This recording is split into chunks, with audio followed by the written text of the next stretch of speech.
बिस्मिल्लाहिर्रहमानिर्रहीम। अस्सलामु अलैकुम दोस्तों, आज हम आपको बड़ा ही दिलचस्प वाकया सुनाने जा रहे हैं। यदि आप चैनल पर नए हैं तो बराए मेहरबानी वीडियो को लाइक और चैनल को सब्सक्राइब जरूर करें। आप वाकया समाअत फरमाए। आज की वीडियो में हम आपको कुछ भयानक जहन्नम के अजाबों के बारे में बताएंगे जो जहन्नम में दिए जाओगे। इन अजाबों के जिक्र हदीसों में भी आया है। ये अजाब उन लोगों को दिए जाते हैं जो अल्लाह के बताए रास्तों पर नहीं चलते और दुनियावी जिंदगी में तरह तरह के गुनाह कर बैठते हैं। इन्हीं गुनाहों का सजा जहन्नम में ऐसे अजाबों के जरिए दी जाती है। लिहाजा बताए गए अजाबों को ध्यान से सुने और गुनाहों से बचे। यह सभी बातें जो बताए जा रही है बुखारी शरीफ और मिशकात शरीफ में मौजूद है। खूनी दरिया का अजाब। कुछ जहन्नम वालों को खून के दरिया में डाल दिया जाएगा तो वह जहन्नमी तैरते हुए किनारे तक आएंगे। उस वक्त एक फरिश्ता एक बड़ा पत्थर जोर से उनके मुंह पर मारेगा कि वह फिर बीच दरिया में पहुंच जाएंगे। बार बार उन्हें यही अजाब दिया जाता रहेगा। यह वह लोग होंगे जो ब्याज की कमाई खाते थे। गलफड़े चीरने का अजाब। कुछ लोगों को फरिश्ते जहन्नम में सुलाकर उनके मुंह में संडासी डालेंगे और उसे फैलाएंगे तो सिर के पीछे तक उनका मुंह फट जाएगा। इसी तरह दूसरा गलफड़ा भी फाड़ेंगे। इतनी देर में पहला वाला सही होकर अपनी जगह आ जाएगा तो फिर उसे फाड़ेंगे। इसी तरह यह अजाब चलता रहेगा। यह सजा झूठ बोलने वालों को मिलेगी। पत्थर मारने का अजाब। कुछ जहन्नमियों को फरिश्ते सुलाकर उनके सिर पर जोर जोर से पत्थर मारेंगे। इतना जोर से कि उनका सिर चूर चूर हो जाएगा और पत्थर दूर जा गिरेगा। जब फरिश्ता पत्थर उठाने जाएगा और वापस आने तक जहन्नमी का सिर ठीक हो चुका होगा, फिर उसी तरह पत्थर मारकर सिर कुचल देगा।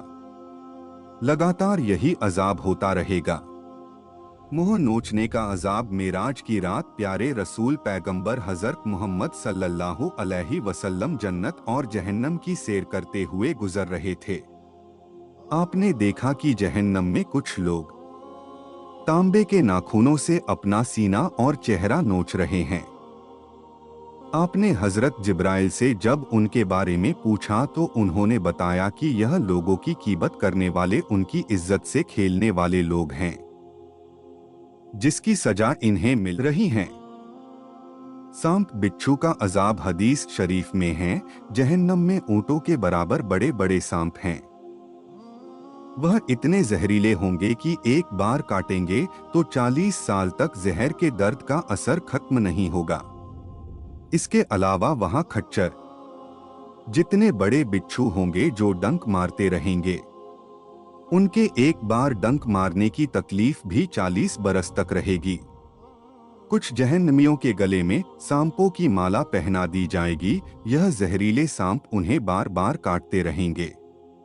हलक में फंसने वाले खानों का अजाब। कुछ जहन्नमियों को हलक में फंसने वाला खाना खिलाया जाएगा। उससे उनका दम घुटने लगेगा तो वह पानी मांगेंगे। उस वक्त उनके सामने इतना गर्म पानी पेश किया जाएगा कि मुंह के करीब बर्तन के पहुंचते ही उसकी गर्मी से चेहरे की पूरी खाल पिघल कर उस बर्तन में गिर पड़ेगी। कुरान मजीद में है कि दोज़ख वालों को थूहड़ खिलाया जाएगा। वह इतना बदबूदार होगा कि अगर एक कतरा दुनिया में गिर जाए तो खाने पीने की सारी चीजें कड़वी व बदबूदार हो जाएं। गर्म पानी और पीप का अजाब। जहन्नम वालों को गर्म पानी जो जैतून के तेल की तलहट की तरह गंदा होगा, वह उन्हें पीना पड़ेगा, जो मुंह के करीब लाते ही चेहरे की पूरी खाल को पिघला कर गिरा देगा। यही गर्म पानी उनके सिर पर डाला जाएगा तो वह बदन में पहुंचकर अंदर के सारे हिस्सों को काट काट कर नीचे गिरा देगा। इसी तरह कुछ जहन्नमियों को बदन का पीप पिलाया जाएगा। वह इतना बदबूदार होगा कि अगर उसकी एक बूंद दुनिया में गिर जाए तो सारी दुनिया बदबू से मर जाए। खुलासा यह है कि जहन्नम में तरह तरह के अजाबों के साथ सजा दी जाएगी। जिस तरह जन्नत की नेमतों को न किसी आँख ने देखा और न किसी कान ने सुना और न ही किसी के दिल में उसके बारे में ख्याल गुजरा है, उसी तरह जहन्नम के अजाबों को भी न किसी ने कभी आँख से देखा और न ही किसी कान ने सुना और न ही किसी के दिल में इसका ख्याल आया। यह सब चीजें मौत के बाद ही देखने को मिलती हैं। दुनिया में मजे से रह रहे लोगों को इसका बिल्कुल भी अंदाजा नहीं है कि मौत के बाद क्या होगा। वह बस अपनी छोटी सी जिंदगी मक्कारी, बुराई, कीबत, नाफरमानी में जीने में लगे हैं। आजकल के लोग पैसा कमाने के चक्कर में किस तरह की गलत काम कर रहे हैं, अपने मजे के लिए किस हद तक जा रहे हैं, इसका अजाब उनको इस जिंदगी के बाद जरूर मिलेगा। अल्लाह हमें ऐसे कामों से दूर रखे जो काम सीधे जहन्नम की ओर ले जाते हैं। मेहरबानी करके अल्लाह के बताए रास्ते पर चलिए, जिससे हमें जहन्नम के अजाब से छुटकारा मिल सके और जन्नत की खूबसूरत आबो हवा में सांस लेने का मौका मिले। आमीन।